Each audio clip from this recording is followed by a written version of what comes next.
Blair Witch Project right now while I move and get adjusted. I know. Hello everyone, we are live. We are scrambling a little this afternoon. If you are watching, we have had some technical challenges, just a couple glitches here, but we're on our way now to bringing you an update. Anytime now, you should see maps loading behind me. You're watching coverage of the UF Weather Center on the potential for severe weather. Nothing of urgency right now for Gainesville and UF. I want to make that very clear. Even though we seem like we're urgent, we're trying to prepare for what could be an episode of some severe weather, but I think it's going to mainly, at least we think it's going to mainly stay north of Gainesville, but it's going to come very close, and we're going to have to watch it carefully. So we've got a full staff in here. You're going to see UF forecaster Dan Henry here in a second. UF forecaster Rebecca Kopelman. Holding the iPhone is meteorologist Maritza Calderon. She's been updating our radio partners, and I'm going to surprise her in a second. I guess she knows I'm going to be taking the camera. You'll see her as well here in just a minute.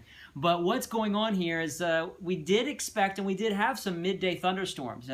Dan was tracking those on TV and online as well, and even last night, Rebecca was tracking the potential for early day activity.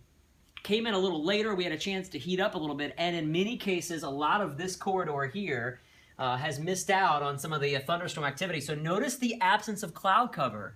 All right, we have not had that extensive cloud cover that we saw a few days ago and yesterday. So the atmosphere is starting to really heat up and become unstable. At the same time, we were talking about that cold front that snuck in over the weekend, an unusual late June cold front. That cold front has stalled, and there's this leftover boundary here where thunderstorms are firing and kind of like train tracks starting to move along that boundary. Now, the boundary is not really moving in one direction or the other. It may be subtly shifting south at times and then shifting to the north, but it's along that boundary is where the greatest chance for severe weather will occur. And a severe thunderstorm watch does include Gainesville, as you can see on our website and on our Twitter, from Gainesville northward for this particular complex. And then if this doesn't move as far south as maybe the watch indicates for Alachua County, there's another complex that might develop back here. We're going to get into that here in just a minute. But that's the overview of what's happening. We've got storms firing along this boundary and propagating from west to east or maybe northwest to southeast along it. And the tail end of some of these could impact Alachua County and Gainesville. Lake City is in line to potentially get a severe thunderstorm. I want to show you that, and Dan's been tracking that actually already. Before we go to Dan, though, I want to show you our risk map.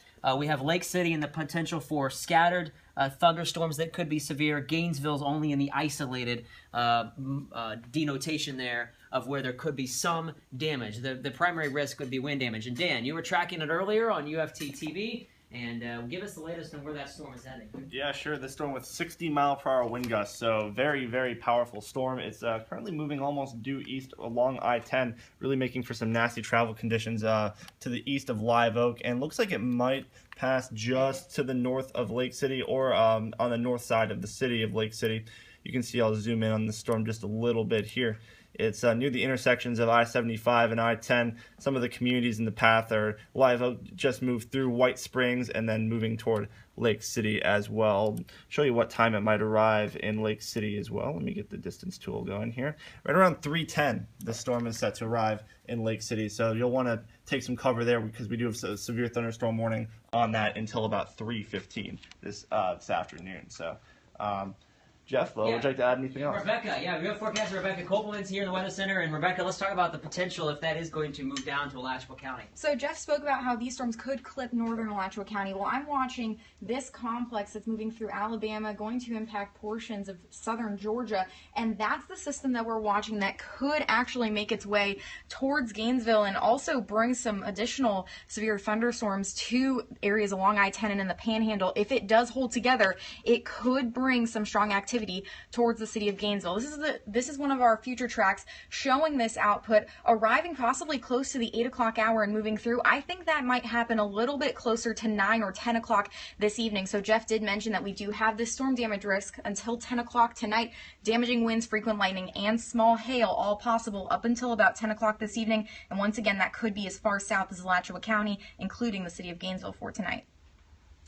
All right, and we're going to go ahead and probably wrap up our coverage. Thanks, Rebecca. I don't know if you can hear me all the way across the room, but we are going to continue watching this. We're covering it on all angles, including meteorologist Maritza Calder. We're putting her in the we internally call this the timeout box, but it's much It's much more important than that. This is our radio booth where we can continue our live coverage on the radio, WUFT-FM, Country 103.7 The Gator.